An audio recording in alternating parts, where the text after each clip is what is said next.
The metallic tang of fear filled Sarah's mouth. She fumbled with the battery, hands slick with sweat, finally managing to click the light back on. The scalpel lay where it was before, but the air crackled with a tension that hadn't been there a moment ago. Taking a shaky breath, Sarah scanned the lab. Every shadow seemed to hold a hidden menace. Her eyes landed on a faint shimmer behind the fume hood. Hesitantly, she approached, the scalpel clutched tightly in her other hand. Peering around the hood, Sarah's breath hitched.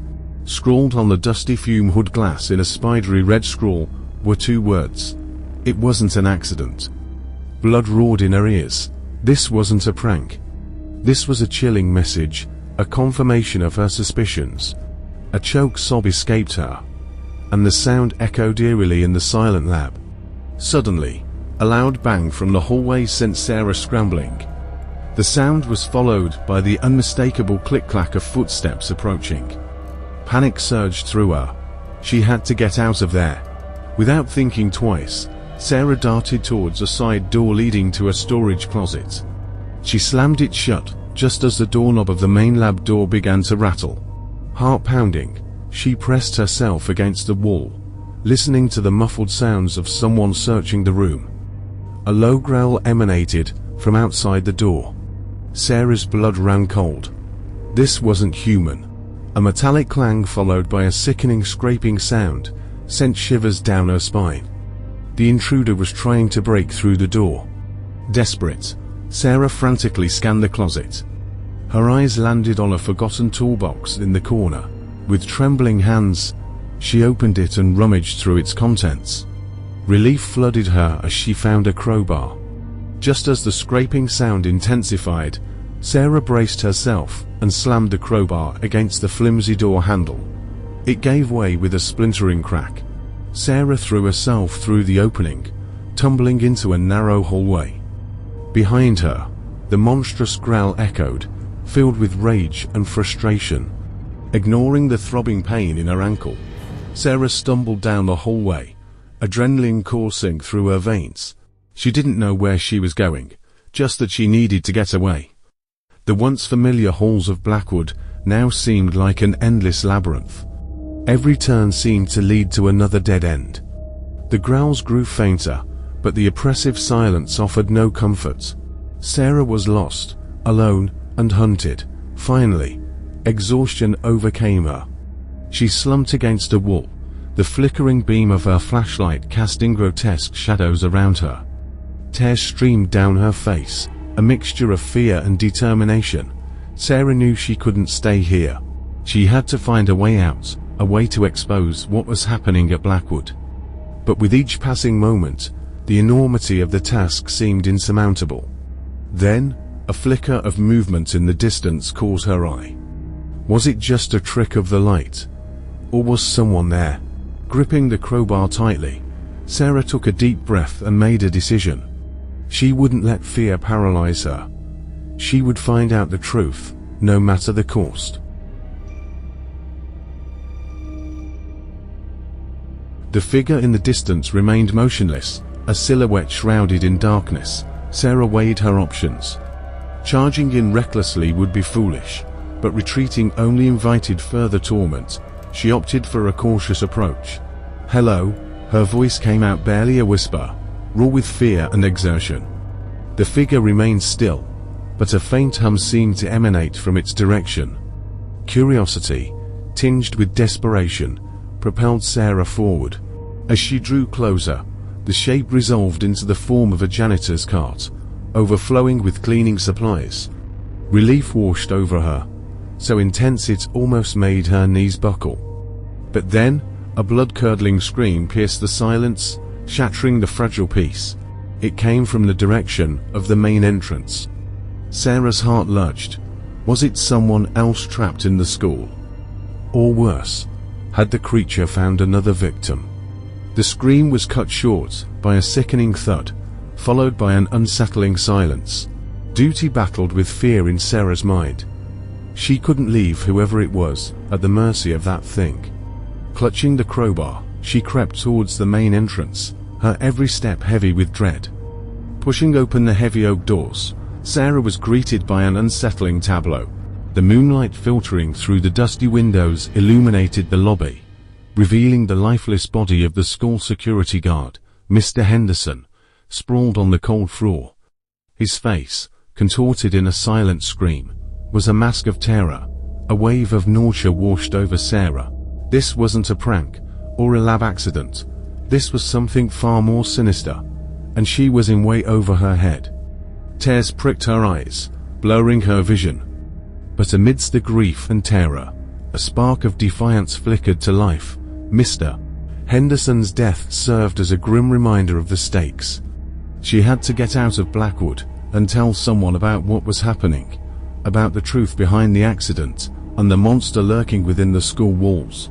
Suddenly, a guttural growl echoed from the hallway leading deeper into the school. Sarah whirled around, her heart hammering against her ribs. The creature was back, and this time, it was coming for her. With a surge of adrenaline, Sarah sprinted towards the front doors, ignoring the searing pain in her ankle. She burst out into the cool night air, collapsing onto the grass just beyond the school steps. Daring not to look back, she scrambled to her feet and ran. She ran blindly, fueled by pure terror, until her lungs burned and her legs threatened to give way. Finally, she stumbled into a clearing, collapsing onto the damp earth. Taking ragged breaths, she looked around, trying to get her bearings. In the distance, she saw the faint glow of streetlights, a beacon of civilization. With a renewed burst of energy, Sarah pushed herself to her feet and stumbled towards the light, the monstrous growls from Blackwood fading into the night behind her. She had escaped the clutches of the horror that lurked within the school, but the ordeal had changed her forever. She knew the fight wasn't over. She had a truth to tell, a monster to expose. And no fear still gnawed at her. A steely resolve had taken root. She wouldn't let Emily's death, or Mr. Henderson's, be in vain. She would expose the darkness at Blackwood High, no matter the cost.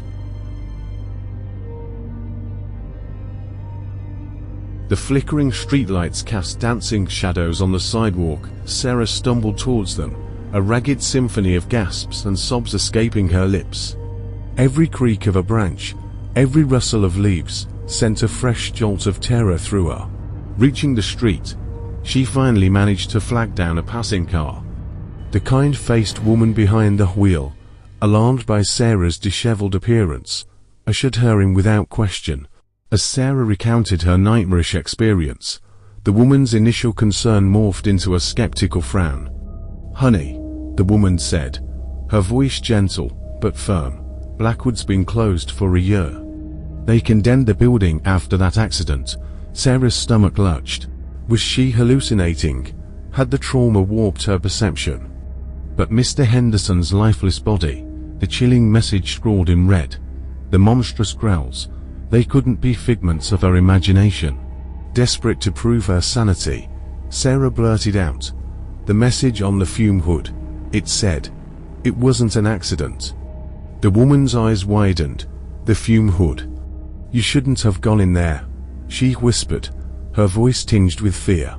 "Why?" Sarah demanded, a flicker of hope igniting within her. "Do you know what happened?" The woman hesitated, then sighed. There were rumors about the experiment, about some unstable compound they were testing. Talk was, it messed with reality, opened some kind of portal. A portal, Sarah's mind reeled. Was that monstrous creature an extra-dimensional entity unleashed by the botched experiment? But why would they close the school and keep quiet about it? Sarah pressed, "Cover up," the woman said grimly. They didn't want panic. They said the fumes caused Emily's death, but some folks believe. She trailed off, her eyes searching Sarah's face. "Believe what?"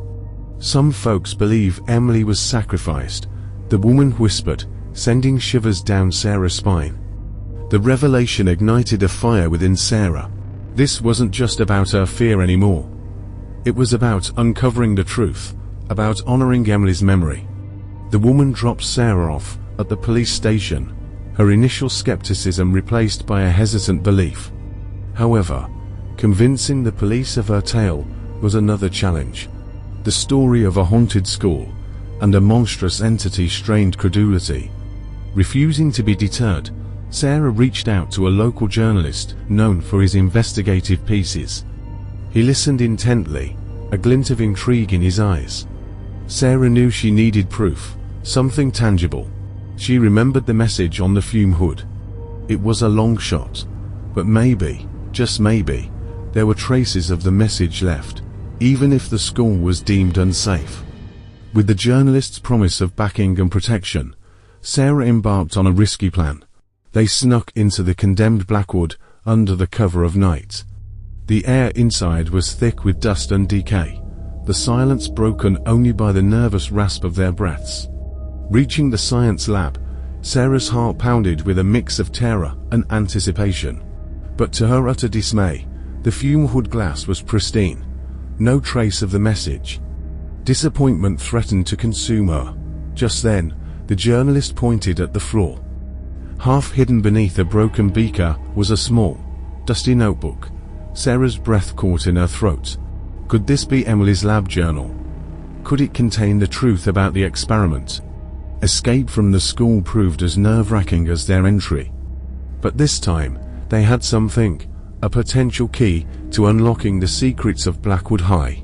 The fight was far from over, but Sarah wasn't alone anymore. With the journalist by her side and the notebook, their weapon, Sarah was determined to expose the darkness, bring Emily's death to light, and close the portal that threatened to unleash an unspeakable horror into the world.